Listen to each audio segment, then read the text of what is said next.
At my daughter's birthday party, Mom announced she was taking her college savings for my sister's debt. I said calmly, "You mean the account I closed last month?" When she pulled out her phone to check, the chocolate cake had 7 candles, and my daughter Emma's face glowed in their light. 23 people crammed into our modest backyard, watching her make a wish. My husband Dirk stood beside me, his hand warm on my shoulder. Everything was perfect until my mother cleared her throat in that particular way she does when she's about to make a pronouncement. Before Emma blows out her candles, I have an announcement. My stomach dropped. Nothing good had ever followed those words. As you all know, Melissa has gotten herself into some trouble. Mom gestured to my younger sister, who stood near the fence, looking uncomfortable, credit card debt from her shopping habits, nearly $40,000. The backyard went silent, except for the sound of Emma's friend Jacob asking his mom if he could have more juice. "I've decided to help her get back on her feet," Mom continued, smoothing down her blouse. "I'll be withdrawing funds from Emma's college account to pay off Melissa's debts. It's the responsible thing to do. Family helps family." She smiled like she just announced she was donating to charity. Several relatives nodded approvingly. My Aunt Carol even started clapping before catching herself. Derek's hand tightened on my shoulder. Emma looked confused, too young to understand what was happening. But I understood perfectly. This was classic Linda behavior.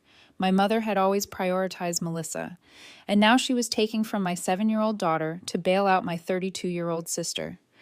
I took a breath, then another. When I spoke, my voice came out surprisingly steady. "You mean the account I closed last month?" Mom's smile froze. "What?" "The college savings account. I closed it 4 weeks ago, transferred everything to a different bank under a trust that only Derek and I control." Her face went through several colors. Confusion, disbelief, then a deep red I recognized from my teenage years. "You're lying." "Am I?" I kept my voice pleasant, aware of the guests watching. "Feel free to check your phone. I believe you still have the account information saved." She fumbled for her purse, yanking out her phone with shaking hands. I watched her thumb fly across the screen, watched the moment the truth registered. Her jaw clenched so hard I could see the muscles jumping. "There's $1 left in it," I added helpfully. "I kept it open technically, so the account number would still pull up. Didn't want you getting suspicious too early." "How dare you?" Her voice came out low and dangerous. "I'm on that account. I have legal access. Had legal access. Past tense. Turns out when you're listed as a custodian on a minor's account, the parent can still make executive decisions. I made one. The new trust is ironclad. Emma gets it when she turns 18, not a day sooner, and not a penny goes to anyone else." Melissa stepped forward, her voice whiny. "Trudy, this is ridiculous. I'm in real trouble here. They're threatening to sue me." "Then you should probably get a second job." I turned to her directly for the first time. "Or maybe stop buying designer handbags you can't afford. I saw your Instagram last week. That Gucci bag cost $3,000. It was on sale. Then it cost $2,000. Still more than most people spend on a month of groceries." Mom found her voice again. Louder now. "This is family money. I contributed to that account. I have a right to decide how it's used. You contributed $5,000 over 7 years. I said Derek and I contributed $63,000. With interest and investment growth, the account has about $72,000 now. My math says you're entitled to roughly 7% of the decision-making power, and we're voting no. I'm your mother, and Emma is my daughter. She didn't run up credit card debt buying things she couldn't afford. Why should her future pay for Melissa's mistakes?" One of Derek's cousins started quietly ushering children toward the bounce house we'd rented. The adults stayed rooted in place, eyes darting between us like watching a tennis match. Aunt Carol stepped in, ever the peacemaker. "Trudy, honey, maybe you're being a bit harsh. Melissa made some errors in judgment, but she's family. Your mother is just trying to help." "Where was this family energy when I was working 3 jobs to pay for community college?" I asked. "Where was the collective bailout fund when I was eating ramen for dinner so I could make rent?" "That was different," Mom snapped. "You were always so independent, so determined to do everything yourself. You never asked for help. I asked multiple times. You told me it would build character. The memory still stung after 15 years. You said struggling would make me appreciate success more. But Melissa racks up 40 grand in debt, and suddenly it's everyone's responsibility to fix it. Melissa's boyfriend, I could never remember his name. They changed too frequently, tried to intervene. Look, maybe we can all calm down and discuss this rationally. We're perfectly calm, Derek said, speaking for the first time. His voice carried an edge I recognized. What's irrational is expecting us to sacrifice our daughter's education fund for adult sister's shopping addiction. It's not an addiction. Melissa's voice went shrill. I just like nice things. Is that a crime? No. But apparently paying for them isn't your strong suit either, I replied. Mom's phone rang. She glanced at the screen, then at me, her expression shifting into something calculating. She answered, walking a few steps away. I couldn't hear what she said, but I knew that look. She was plotting something. Emma tugged on my sleeve. Mommy, can I blow out my candles now? They're getting wax on the frosting. Of course, sweetheart. I knelt down to her level, blocking out the tension radiating from my mother's corner of the yard. Make your wish. She squeezed her eyes shut, then blew hard enough to extinguish all 7 candles in one breath. Everyone clapped, grateful for the distraction. Derek started cutting the cake while I helped Emma hand out pieces to her friends. Mom finished her call and stopped back over, her mouth set in a grim line. I've spoken with my attorney. He says I have grounds to sue for access to those funds. He's lying to you or you're lying to me. Either way, sue away. I spoke with 3 different lawyers before I moved the money. Emma's trust is bulletproof. I handed a plate of cake to Derek's mother, who gave me an approving nod. But go ahead and waste money on legal fees. That'll really help Melissa's situation. You've become cruel, Trudy. I don't know what happened to my sweet daughter. Your sweet daughter grew up and had a kid of her own. Turns out that changes your priorities. She tried a different tactic, her voice softening, into the tone she used to use when I was little, and she wanted me to do something I didn't want to do. Think about Emma. Don't you want her to grow up knowing she has a family who supports each other? What kind of example are you setting? I'm teaching her that actions have consequences. I'm showing her that you don't sacrifice your children's futures to enable someone else's irresponsibility. I'm demonstrating that sometimes love means saying no. I met her eyes steadily. I'm being the mother to her that I needed you to be to me. That landed. Mom flinched, like I'd slapped her. Melissa started crying, actual tears running down her face. I can't believe you're doing this to me. I'm your sister, and you're 32 years old with a college degree and no dependents. You have every advantage I never had, and you still managed to screw it up. I'm not rewarding that. The credit card companies are threatening to garnish my wages. Then I guess you'll learn to budget on less income. Consider it a life lesson. Derek appeared at my elbow with a plate of cake for me. You should eat something, he said quietly. Then louder. The kids are asking if Emma can open presents now. I seized the escape route gratefully. Absolutely. Emma, honey, want to open your gifts? She nodded enthusiastically, already forgetting the adult drama. Kids are resilient that way. The present opening provided another distraction. Emma squealed over a new bike from Derek's parents, an art set from her best friend, and a collection of books from various relatives. Mom and Melissa stood apart from the group, huddled together and whispering furiously. I watched them from the corner of my eye while exclaiming over Emma's gifts. I knew this wasn't over. Mom didn't give up easily. And Melissa would keep pushing because that's what she'd always done. They try guilt. They try manipulation. They might even try going to other family members to pressure me. But here's what they didn't understand. I'd been preparing for this moment for months. It started back in January, when I'd come home from work to find Mom in my kitchen making coffee like she owned the place. She'd been talking on the phone, and I'd only caught the tail end of the conversation before she noticed me. Plenty in Emma's college fund. More than enough for both. Both. That word had stuck with me all day, all week. I'd logged into the college savings account that night and found Mom had checked the balance 3 times in the past month. The account showed her access history. She'd never looked at it before except right after making her annual contribution. I called my sister the next day. Casual, just checking in. Within 5 minutes, Melissa had started complaining about her credit card debt, how stressed she was, how she didn't know what to do. When I gently suggested maybe cutting back on spending, she'd gotten defensive. You don't understand what it's like, she'd said. You've always been so cheap. Some of us like to enjoy life cheap. I'd worked 50-hour weeks for years, lived in a studio apartment with secondhand furniture, driven a car held together with duct tape and prayers, all so I could build something stable for my future family. Melissa had lived with Mom Rentry until she was 28, spending every paycheck on clothes and vacations and nights out, but I was the cheap one. After that call, I'd started doing research. I'd learned about trust accounts, about custodial access, about how to protect assets. I'd consulted lawyers. I'd opened a new account at a different bank, one Mom didn't know about. And then I'd waited. I'd watch Mom's access logs. Every few days, she'd check the balance. Never withdrawing, just looking, building up courage, maybe, or waiting for the right moment. The birthday party would have been that moment. Public, festive, full of family who would pressure me to be generous. She probably thought I wouldn't make a scene in front of Emma's friends, that I'd smile and nod and let her do whatever she wanted. She'd miscalculated. Emma finished opening her presents and ran off to try out her new bike on the driveway. Her friends followed, their parents trailing behind to supervise. The backyard cleared out until it was just family left.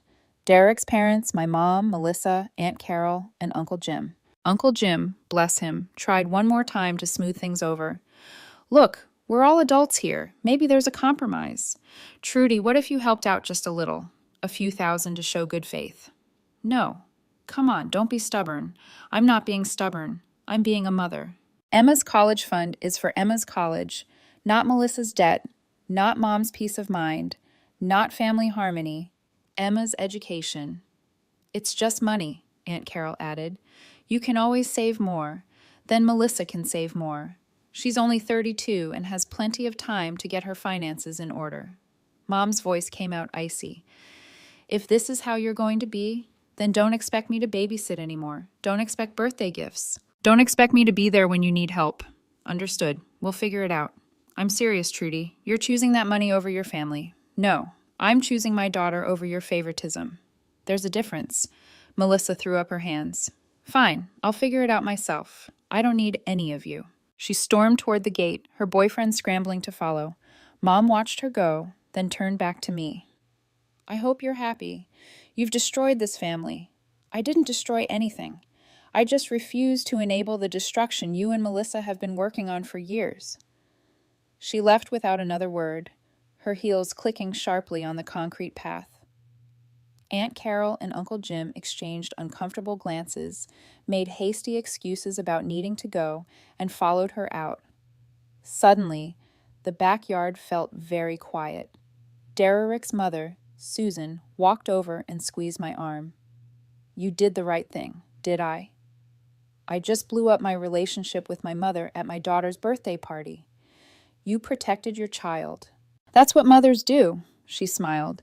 Your mom will come around eventually, and if she doesn't, that's her loss.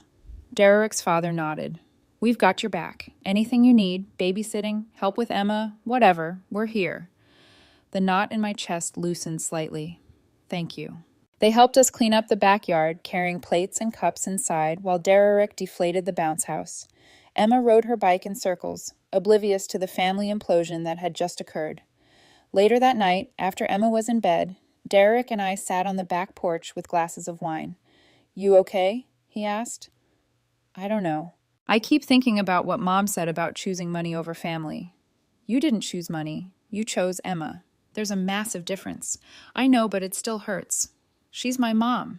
She's also been treating you like a second-ass citizen your entire life. Melissa screws up. Everyone rallies. You succeed, and it's because you were always so independent and didn't need help. He took a sip of wine. Maybe it's time she learned that actions have consequences, too.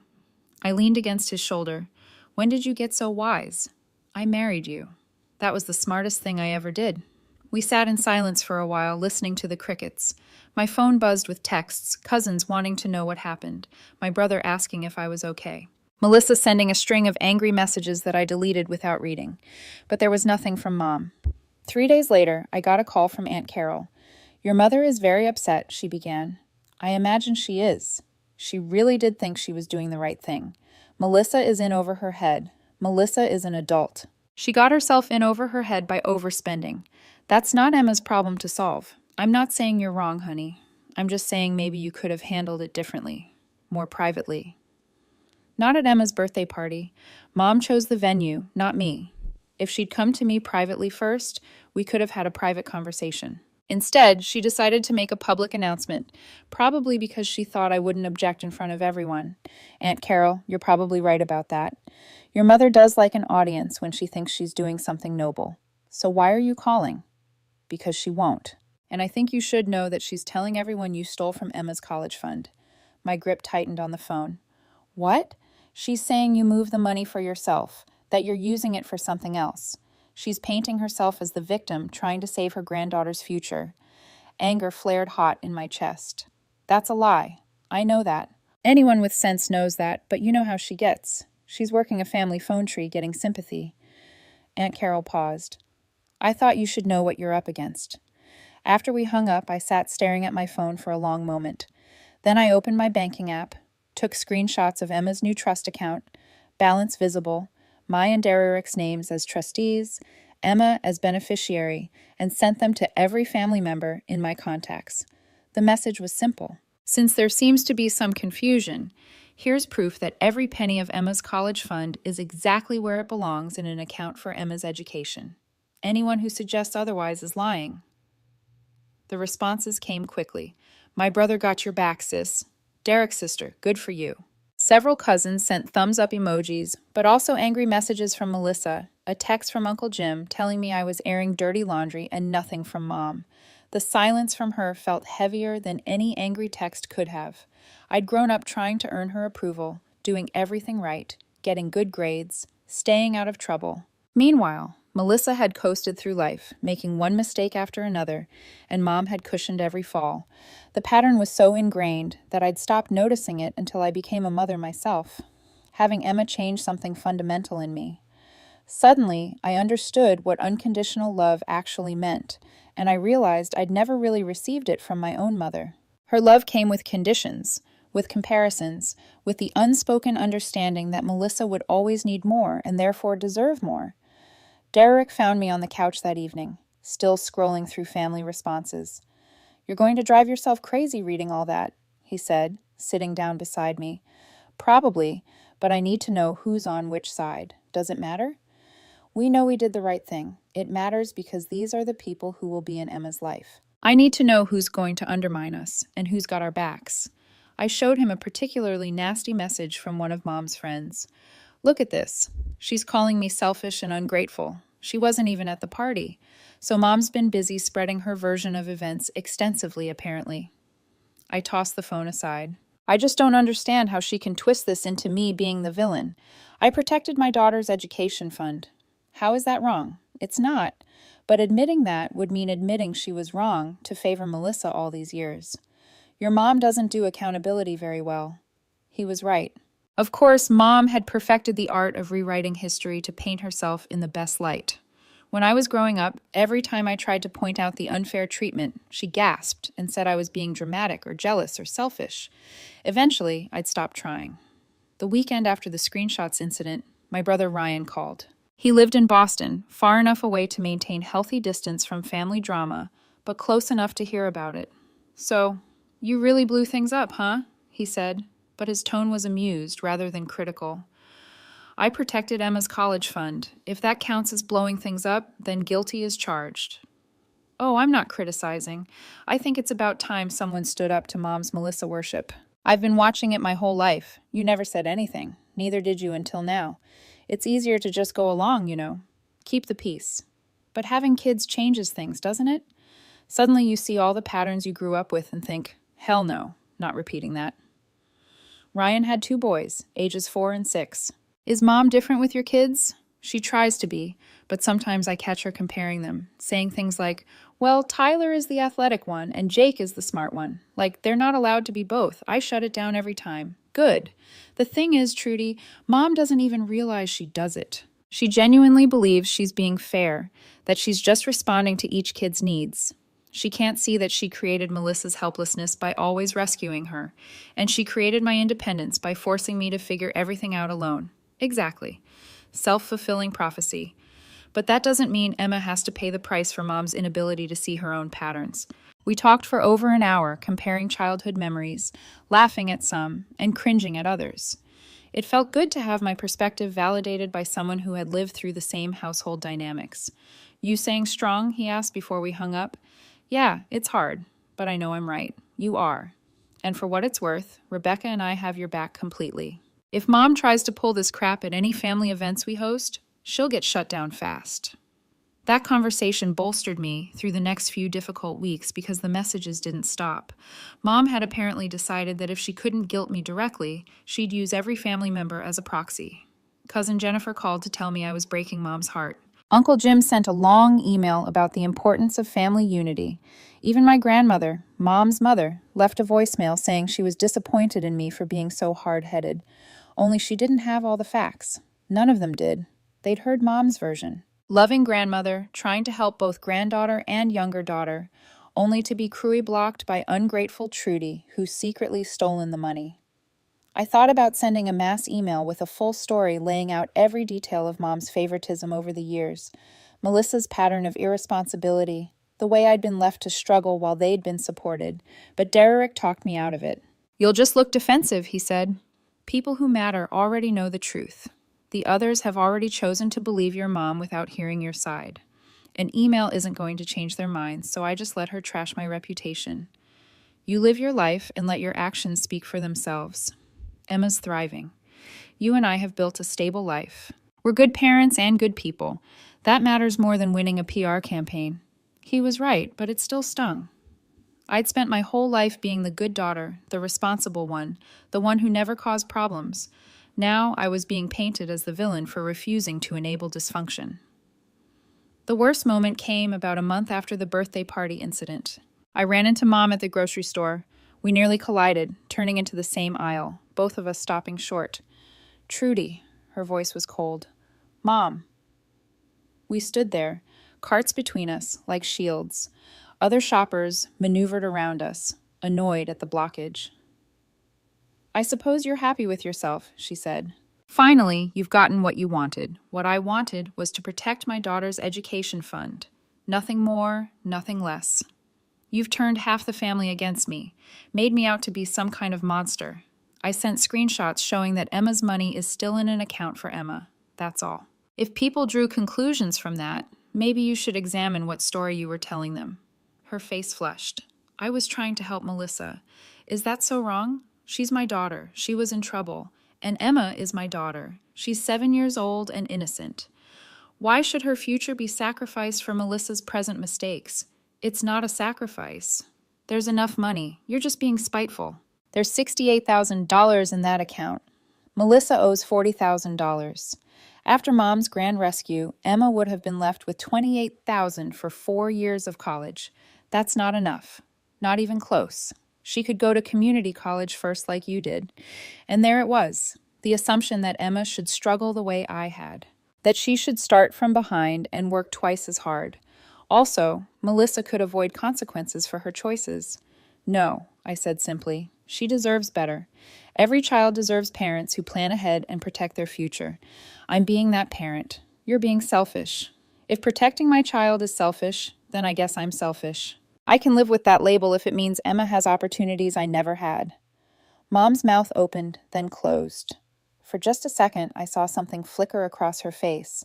Maybe recognition, maybe regret, but then her expression hardened again. Don't expect me to forget this. I expect you to keep being exactly who you've always been. The difference is, I'm not pretending anymore that it's okay. She turned her cart around and walked back the way she'd come, leaving a full unexplored. I watched her go, my hands shaking slightly on the cart handle. A woman who'd been pretending to examine pasta sauce nearby looked over at me. Good for you, she said quietly. I heard the whole thing. You're absolutely right. Thank you. I had a mother like that. Took me until I was 50 to set boundaries. You're smart to do it now, while your daughter's still young. We chatted for a few minutes. Two strangers bonded by difficult family dynamics. She told me about her own sister, the golden child who'd never been held accountable, who was now in her 60s and still creating chaos. Don't let your mother guilt you into backing down, she advised. 20 years from now, you'll be glad you stood your ground. Those words echoed in my head for days. 20 years from now, when Emma would be 27, hopefully established in her career, free from student debt, when Melissa would be 52, still dealing with the consequences of a lifetime of poor choices, or maybe hopefully having finally learned to be responsible. Where would Mom be? Would she finally see the pattern she'd created? Or would she still be insisting she'd done nothing wrong? At home that evening, Emma asked why I seemed sad. Just grown-up stuff, sweetie. Nothing for you to worry about. Is it about Grandma? She hasn't come to visit in a while. Grandma and I had a disagreement. Sometimes adults don't agree on things. What did you disagree about? I chose my words carefully. About fairness. About making sure everyone gets what they need. We see things differently. Oh, Emma thought about this, her 7-year-old mind working through adult complexity. Is she mad at you? A little bit. Yeah. Will she stop being mad? I hope so. But even if she stays mad, it'll be okay. We have lots of people who love us. I hugged her close. You know Grandma Susan and Grandpa Mike? They'll always be here for us. And Uncle Ryan and Aunt Rebecca and all your friends' families. Family isn't just about who you're related to. It's about who shows up for you. Grandma Susan makes really good cookies. I laughed despite myself. She does. And she loves you very much. Okay, can I watch my show now? Just like that, the crisis was over in her mind. Kids have that gift. They can accept difficult truths and move on, not getting stuck in the emotional quicksand the way adults do. But I couldn't move on quite so easily. The encounter at the grocery store haunted me, Mom's face when I'd mentioned community college, that flash of something that might have been awareness before she'd shut it down. Did she genuinely not see what she'd done all these years? Or did she see it and simply refuse to acknowledge it because acknowledgement would require change, would require admitting she'd failed one daughter while overindulging another? 2 weeks passed. Emma asked why Grandma hadn't called. I told her Grandma was busy, which was technically true. Busy slandering me to anyone who would listen, according to the family gossip chain. Derek's parents stepped up in ways that made me tear up more than once. Susan started a tradition of taking Emma out for grandma dates, lunch and a movie or the zoo or the children's museum. She never said it was to fill the void left by my mother, but we both knew. Mike taught Emma how to ride her new bike, running alongside her in the driveway until she found her balance. You don't have to do this, I told Susan one afternoon when she brought Emma home from another outing. Do what? Spend time with my granddaughter. That's not a chore, Trudy. That's a joy. She squeezed my hand. Besides, Emma deserves grandparents who show up. If your mother won't, we will. The contrast was stark and painful. Susan and Mike didn't care about being right or maintaining their image. They cared about Emma. Period. No conditions, no drama, no keeping score. I found myself grieving for the mother I'd never really had, the one I'd always hoped existed under the surface, the one who would choose fairness over favoritism, who would see her daughters as individuals rather than roles in her own life story. Work became a refuge. At the office, nobody knew about the family implosion. I could focus on spreadsheets and tax returns, problems with clear solutions and right answers. My boss, Patricia, noticed I'd been working extra hours. Everything okay at home? She asked during a coffee break. Family stuff, nothing I can't handle. If you need time off, just let me know. Family can be complicated. Thanks, but staying busy helps, honestly. She nodded, understanding. Patricia had 3 adult children and had mentioned her own family dramas over the years. I didn't cry, but the stress was taking its toll. I wasn't sleeping well, my mind churning through conversations and counter-arguments. At 3 o'clock in the morning, Derek would wake up and find me staring at the ceiling. Come here, he'd say, pulling me close. Stop thinking about it. I can't. I keep replaying everything, wondering if I could have handled it better. You handled it perfectly. You protected Emma. That's what matters. But the family fallout was inevitable. Your mom wasn't going to suddenly become reasonable. This confrontation was always coming. Better now than later when the stakes were even higher. Maybe he was right.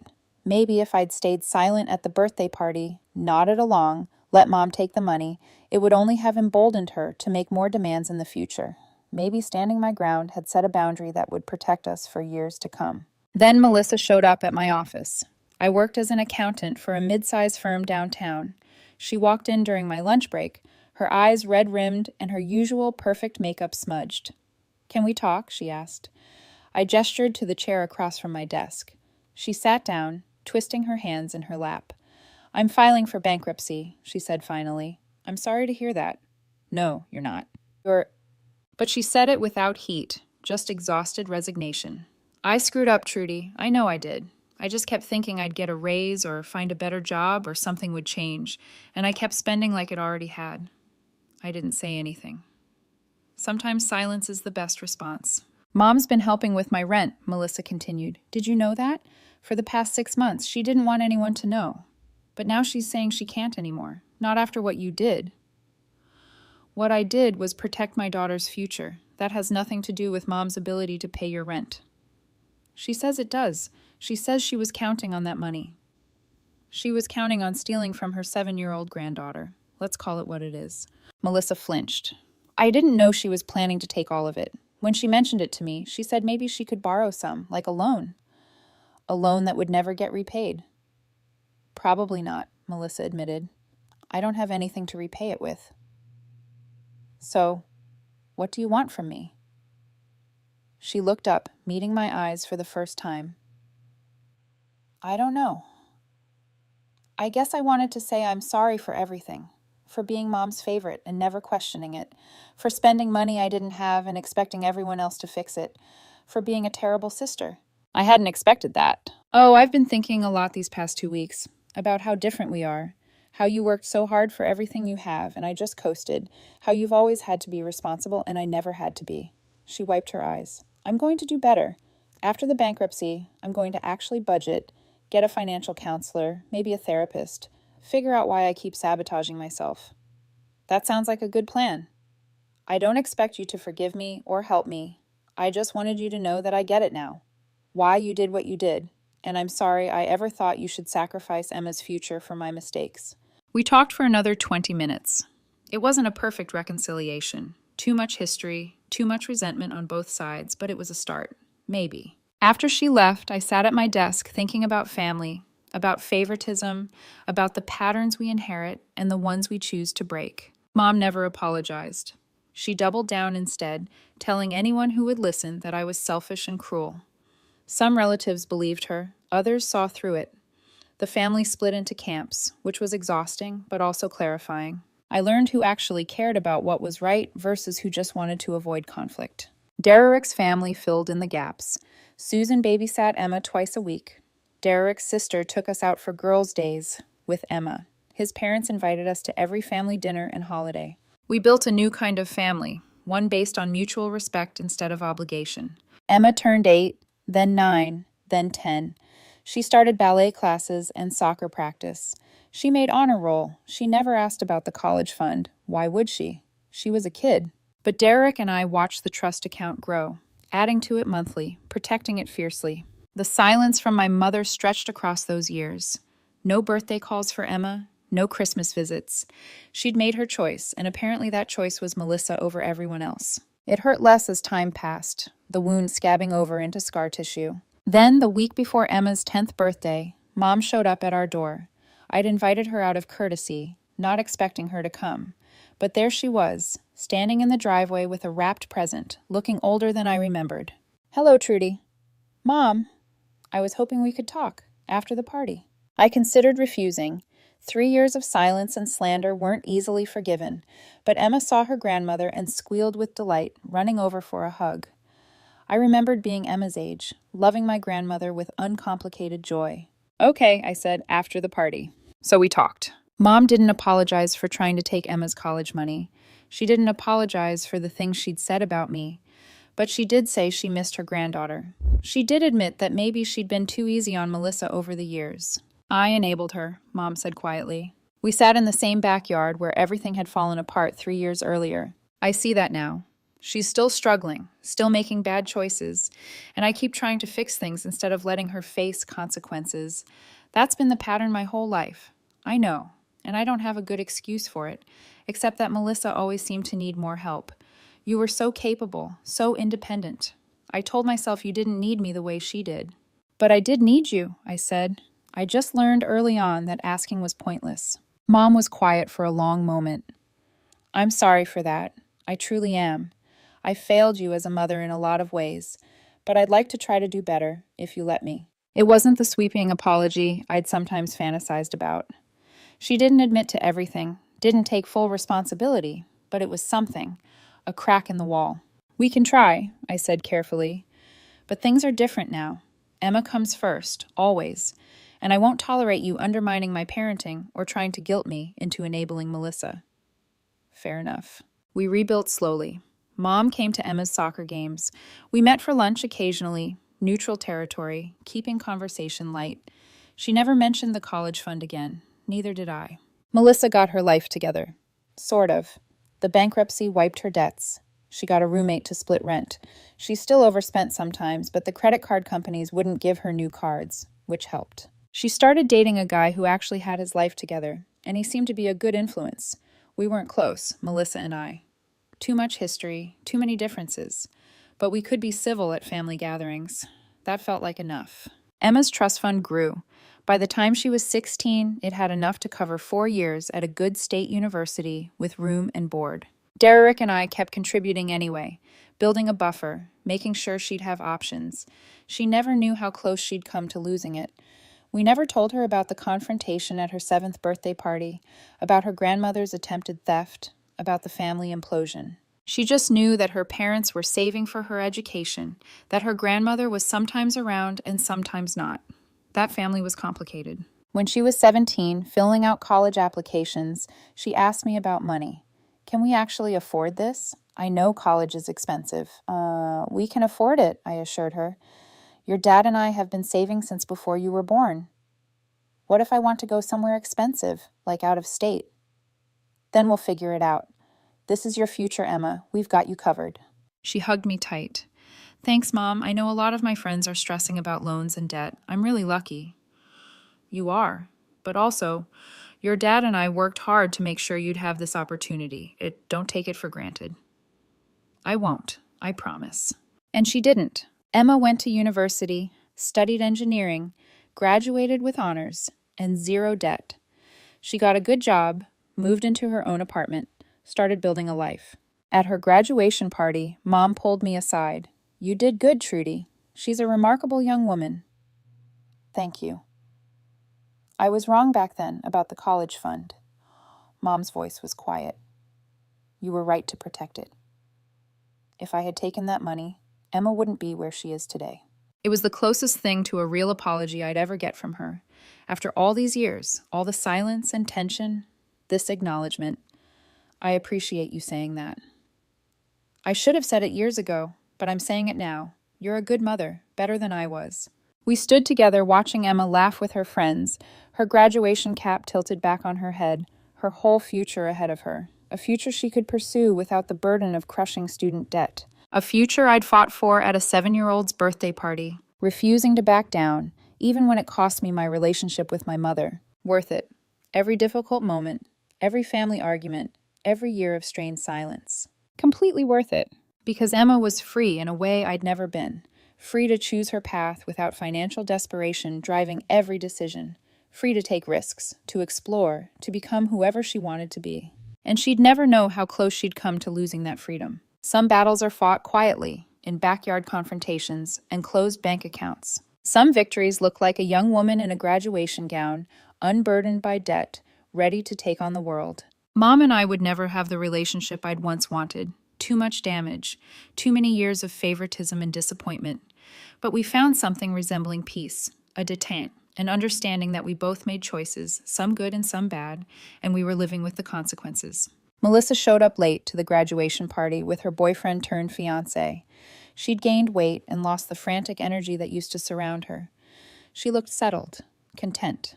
Congratulations, Emma, she said, handing over a gift card. Proud of you, kiddo. Thanks, Aunt Melissa. Your mom told me you're moving to Seattle for the job. Yeah, software engineering position. It's a great opportunity. That's amazing, really. Melissa glanced at me, then back at Emma. Make sure you save some of that salary. Build up an emergency fund. Don't make the mistakes I did. Emma laughed. Mom's already given me the lecture about budgeting. Good. Listen to her. She knows what she's talking about. Later, as people were leaving, Melissa caught my arm. She's really special, Trudy. You did an amazing job. Thanks. I mean it. I know I've been a mess, and I know I caused problems, but seeing Emma, a graduate with no debt, ready to start this incredible career, that's because of choices you made. Hard choices. She squeezed my arm. I'm glad you made them, even though it hurt at the time. We weren't going to be best friends, Melissa and I. The gap between us was too wide, our values too different. But maybe we could be sisters, imperfect, distant, but family nonetheless. Derrick appeared at my elbow, holding 2 glasses of champagne. Toast? Definitely. We raised our glasses to Emma, to her future, to the years of sacrifice and saving and fighting that had brought us to this moment. To our daughter, Derrick said. To our daughter, I echoed. And to the conversation at a 7-year-old's birthday party that had changed everything. To finding my spine and using it. To protecting what mattered most, even when it cost me everything else. To choosing my child over keeping the peace.